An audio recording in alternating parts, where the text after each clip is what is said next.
देखिए, उन्होंने अपनी संस्कृति निबंध लेखक भदंत आनंद कौशल्या ने अनेक उदाहरण देकर संस्कृति एवं सभ्यता के विषय में समझाया है।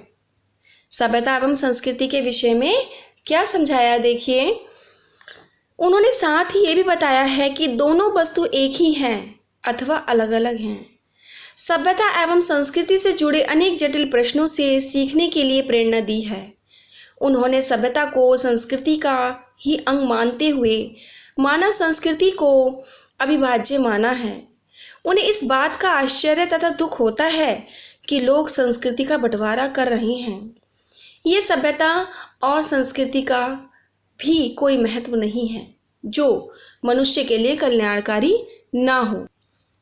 जो शब्द सबसे कम समझ में आते हैं और जिनका उपयोग होता है सबसे अधिक, ऐसे दो शब्द हैं सभ्यता और संस्कृति।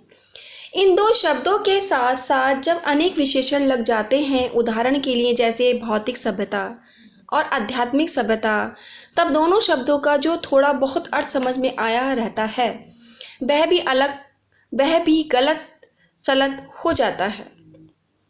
जो थोड़ा बहुत अर्थ समझ में आता रहता है या आया रहता है वह भी गलत सलत हो जाता है। क्या ये एक ही चीज़ है अथवा यह दो वस्तुएं हैं? यदि दो हैं तो क्या अंतर है? ये दो हैं तो इनमें क्या अंतर है? हम इसे अपने तरीके पर समझने की कोशिश करें। कल्पना कीजिए उस समय की जब मानव समाज का अग्नि देवता से साक्षात नहीं हुआ था। आज तो घर घर चूल्हा जलता है। जिस आदमी ने पहले आग का आविष्कार किया होगा वह कितना बड़ा आविष्कर्ता होगा। अथवा कल्पना कीजिए उस समय की जब मानव को सुई धागे का परिचय न था। जिस मनुष्य के दिमाग में पहल बात आई होगी कि लोहे के एक टुकड़े को घिसकर उसके एक सिरे को छेद कर और छेद में धागा परोकर कपड़े के दो टुकड़े एक साथ जोड़े जा सकते हैं, वह भी बड़ा आविष्कर्ता रहा होगा। तो लेखक क्या बता रहे हैं, देखिए कि सभ्यता एवं संस्कृति दो शब्द ऐसे हैं जिनका उपयोग सबसे ज़्यादा होता है, परंतु ये समझ में बहुत कम आता है तथा इनके साथ साथ विशेषण लगने के पश्चात तो ये बिल्कुल भी समझ में नहीं आते। अब प्रश्न पैदा होता है कि सभ्यता और संस्कृति दोनों अलग अलग हैं अथवा दोनों एक ही हैं, तो इनमें क्या अंतर है? अगर वे दोनों एक ही हैं तो उनमें क्या अंतर है?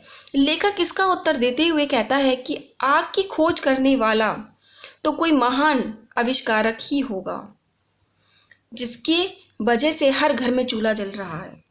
अथवा हम सुई धागे के बारे में सोचें तो वह भी बहुत बड़ा आविष्कारक होगा जिसने लोहे की पतली सुई बनाकर उसके एक सिरे में छेद करके कपड़े के दो टुकड़ों को जोड़ा।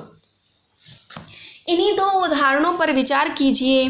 पहले उदाहरण में एक चीज़ है किसी व्यक्ति विशेष की आग का आविष्कार कर सकने की शक्ति और दूसरी चीज़ है आग का आविष्कार। एक बार फिर से देखिए, पहले उदाहरण में एक चीज़ है कि किसी व्यक्ति विशेष की आग का आविष्कार कर सकने की शक्ति और दूसरी चीज़ है आग का आविष्कार। इस प्रकार दूसरे सुई धागे के उदाहरण में एक चीज़ है सुई धागे का आविष्कार कर सकने की शक्ति और दूसरी चीज़ है सुई धागे का आविष्कार।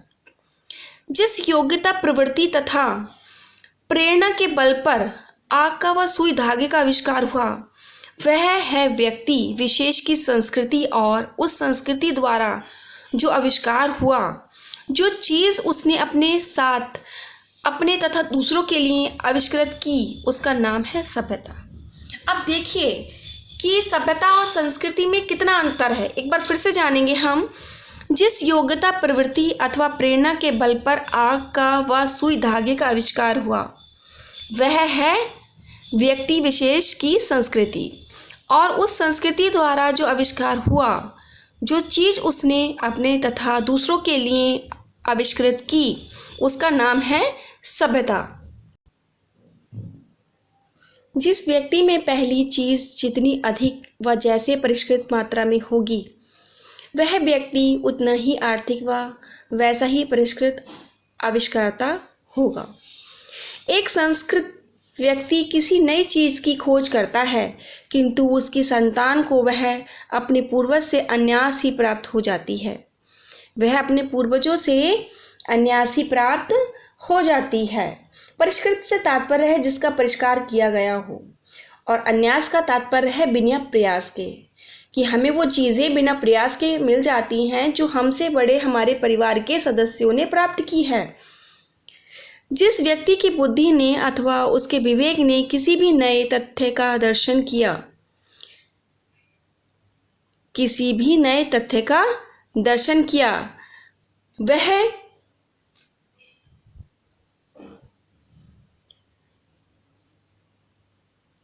व्यक्ति ही वास्तविक संस्कृत व्यक्ति है।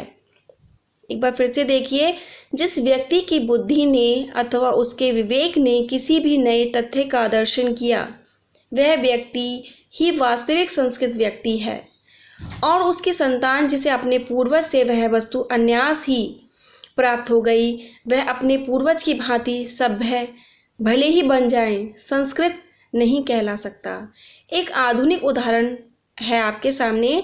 न्यूटन ने गुरुत्वाकर्षण से तात्पर्य है पृथ्वी के द्वारा किसी वस्तु को अपने केंद्र की ओर खींचना के सिद्धांत का आविष्कार किया। सिद्धांत मीन्स होता है सत्य के रूप में ग्रहण किया गया एक निश्चित मत।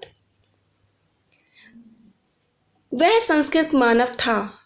आज के युग का भौतिक विज्ञान का विद्यार्थी न्यूटन के गुरुत्वाकर्षण से परिचित है ही, लेकिन उसके साथ उसे और भी अनेक बातों का ज्ञान प्राप्त है जिनसे शायद न्यूटन अपरिचित ही रहा।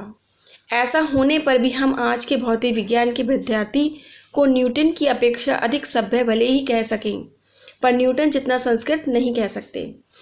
लेखक सुई और धागे और आँख की खोज के बारे में विचार करने को कहता है, और एक और व्यक्ति विशेष की आविष्कार करने की शक्ति तथा दूसरी ओर आग।